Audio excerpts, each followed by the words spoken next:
திருப்பத்தூர் மாவட்டம் திருப்பத்தூர் அடுத்த ஜோலார்பேட்டையில் நக்சலைட் சிவலிங்கம் என்பவரை பிடித்து ஜீப்பில் அவரை அழைத்துச் சென்றபோது திருப்பத்தூர் அருகே சேலம் பிரதான சாலையில் சிவலிங்கம் மறைத்து வைத்திருந்த நாட்டு வெடிகுண்டை வெடிக்க செய்ததில் ஜீப்பில் இருந்த காவல் ஆய்வாளர் பழனிசாமி, தலைமை காவலர் ஆதிகேசவேலு, காவலர்கள் ஏசுதாஸ் மற்றும் முருகேசன் ஆகியோர் சம்பவ இடத்திலேயே உயிரிழந்தனர். இந்த நிலையில் ஆண்டுதோறும் திருப்பத்தூர் நகர காவல் நிலையத்தில் வீரமரணம் அடைந்த 4 காவல்துறையினருக்கு திருப்பத்தூர் நகர காவல் நிலையத்தில் கட்டப்பட்டுள்ள மணிமண்டபத்தில் வீரவணக்கம் நாள் அனுசரிக்கப்பட்டு வருகின்றது. இந்த நிலையில் இன்று வீரமரணம் அடைந்த 4 காவல்துறை அதிகாரிகளுக்கு 44ஆம் ஆண்டு வீரவணக்கம் நாள் 30 குண்டுகள் முழங்க இன்று அனுசரிக்கப்பட்டது.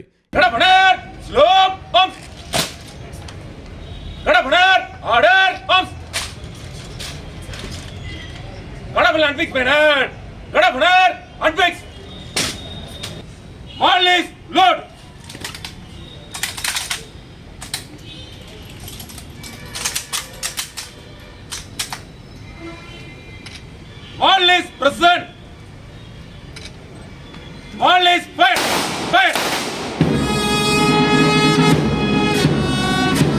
இந்நிகழ்ச்சியில் முன்னாள் ஓய்வு பெற்ற காவல்துறை இயக்குனர் தேவாரம் தலைமையில் நிகழ்ச்சி நடைபெற்றது.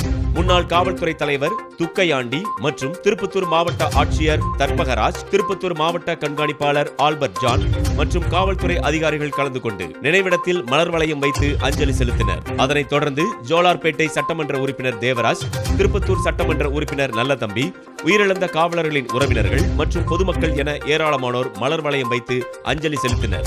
இந்த நிகழ்வில் காவல்துறை சார்ந்த அதிகாரிகள், கட்சி பிரமுகர்கள் மற்றும் அரசு துறை சார்ந்த அதிகாரிகள் என ஏராளமானோர் கலந்து கொண்டனர்.